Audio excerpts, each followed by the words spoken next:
আমি ছোটবেলা থেকে কারো ভালোবাসা পাইনি। আমরা ৩ বোন। আমার ২ দিদি খুব সুন্দরী এবং তাদের গায়ের রং উজ্জ্বল ফর্সা। আর আমি ঠিক তাদের বিপরীত। যেমন কালো তেমনি দেখতে। তাই তারা দুজন যতটা ভালোবাসা সকলের কাছ থেকে পেয়েছে, আমি তার সিকি ভাগও পাইনি। যতটুকু মনে আছে, সবসময় সবাই আমার দিদিদের কোলে করে নিত। কাছে ডেকে আদর করত। কিন্তু আমাকে কেউ কাছে ডেকে আদর করত না। আমার সঙ্গে দূরে থেকে কথা বলত।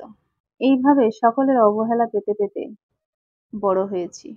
নিজের বাবা-মাও আমার থেকে আমার ২ দিদিকেই বেশি ভালোবাসে।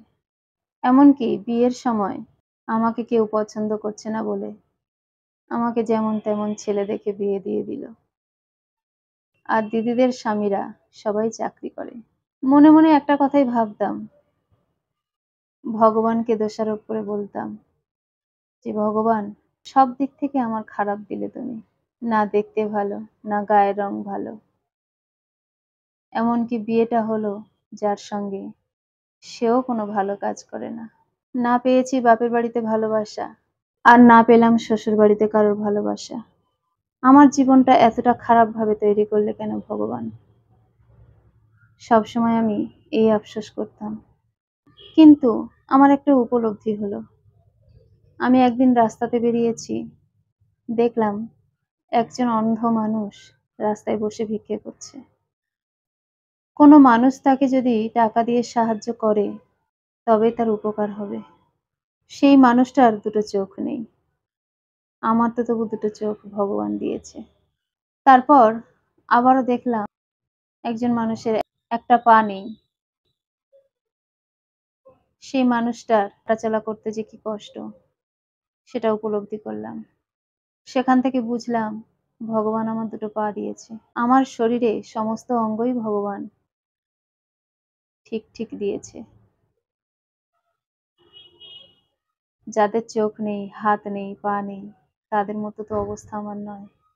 তাহলে আমি কিসের অসুখী? শুধু গায়ের রংটা কালো বলে আর দেখতে খারাপ বলে।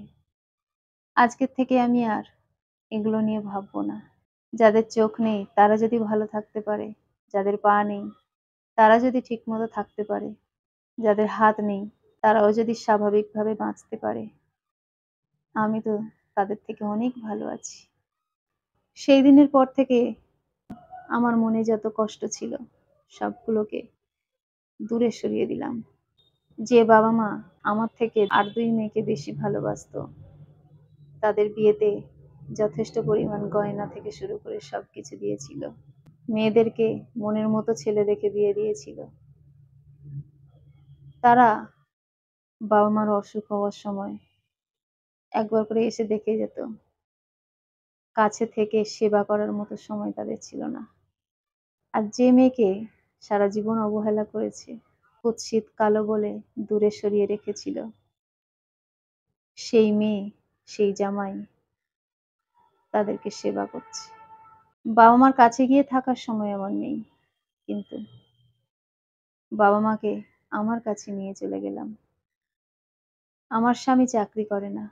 কিন্তু যতটুকু রোজগার আছে, তার মধ্যে দিয়ে বাবা-মাকে যতটুকু সম্ভব সেবা করে চলেছি। বাবা-মা ২ মেয়েকে বিয়ে দিয়ে নিঃস্ব হয়ে গেছিল।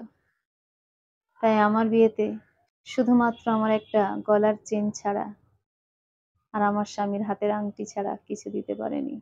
তাই নিয়ে আমার আফসোস নেই। আফসোসটা আমার বাবা-মায়ের। আমার বাড়িটাই যখন আমার বাবা-মার স্থায়ী ঠিকানা হয়ে গেল, তখন তারা আফসোস করে বলতে থাকলো, তোর সঙ্গে আমরা অন্যায় করেছি। কিছুমাত্র বাঁচিয়ে রাখিনি যে তোকে বিয়ের সময় দেব। আমাদের তোরা ক্ষমা করিস।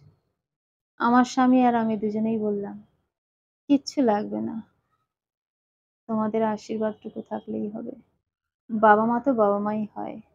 আমার বাবা-মা আমাদের কথা শুনে খুশি হলো।